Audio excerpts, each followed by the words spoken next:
What's going on, these award reactions? I'm back with another video. This one's the rock and roll legend Jerry Lee Lewis. The killer fears he's going to hell. Let's get into it.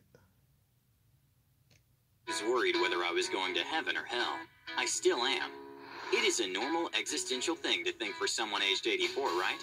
Not the case with legendary Jerry Lee Lewis, who is actually associated with some hellish things in his past.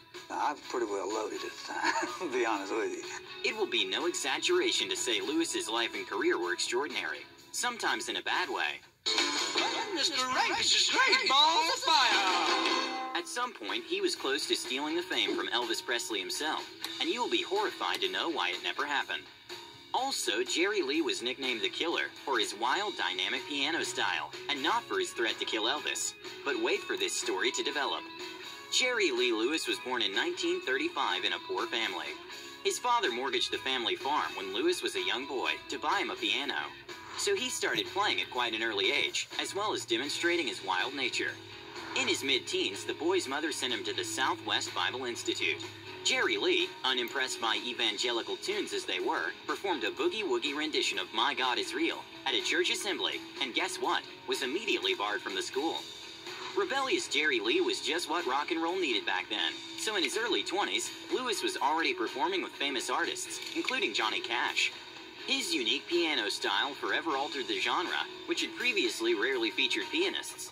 Now, if we judge by the movie Great Balls of Fire, featuring Dennis Quaid as Jerry Lee, Lewis and Presley were rivals from the very beginning. Any plans to sell Lewis to a major label like you did with Elvis? Hell no! Jerry Lee Lewis gonna be bigger than Elvis! In reality, however, the relationships between the two didn't seem that tense, but there was actually one minor misunderstanding that led to Lewis's arrest.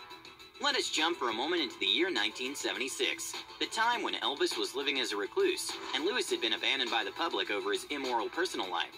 November 22nd, Jerry appears at the entrance of Presley's home and asks to see Elvis.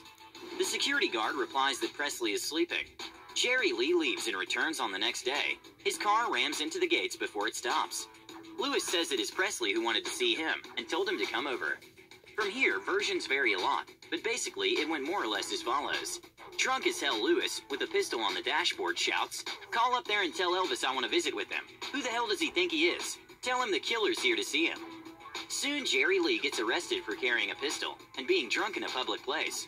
Many years later, the musician would tell the story of him being a little wild and loaded on that day, but without any intention to kill Presley. But now back to the golden days of Jerry Lee Lewis. He quickly started releasing one hit after another, including his most famous songs, Great Balls of Fire, and a whole lot of shaking going on. In the late 50s, Jerry would have a reputation of being a wild one on and off stage. The story goes that once he even set fire to a piano mid-concert and kept pounding the keys while it played. All because Jerry Lee was sure he was supposed to finish the show, not Chuck Berry. He told Rolling Stone, "Burned it, the piano, to the ground. They forced me to do it, telling me I had to go on before Chuck. I was supposed to be the star of the show." But his rebellious nature pretty much made Lewis only more appealing to the audience, until the controversy surrounding his third marriage broke the news, while he was on tours overseas. The English press discovered that 22-year-old Lewis had married his 13-year-old cousin, Myra Gale Brown. Although the label denied the claim, the tour was cut short.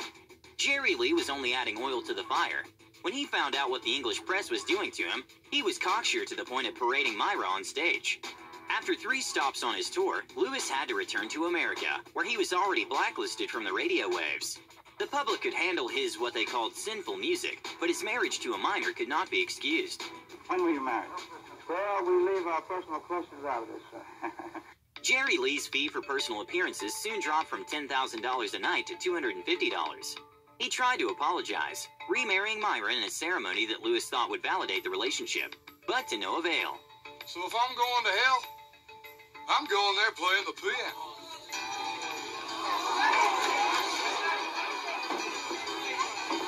Thus, the only musician capable of rivaling Elvis Presley became an outcast. Lewis got his career back 10 years later as a country performer. He outlived Elvis, but his career as a rock star was forever crippled by the epic scandal. He and Myra divorced in 1970. They have 2 children. Well, they had 2 children. The couple's son tragically drowned when he was only 3 years old. Sadly, Jerry would lose a 19-year-old son from his other wife. He would tragically die in a car accident. Since 2012, Jerry Lee Lewis has been married to his 7th wife, Judith Brown. Now Damn. at 84, he just recorded a new album. Jerry Lee is happy to have a chance to return to music after suffering a stroke in 2019. He hopes to perform again one day, but for now he is simply grateful to be playing again. It feels like I'm home, he says.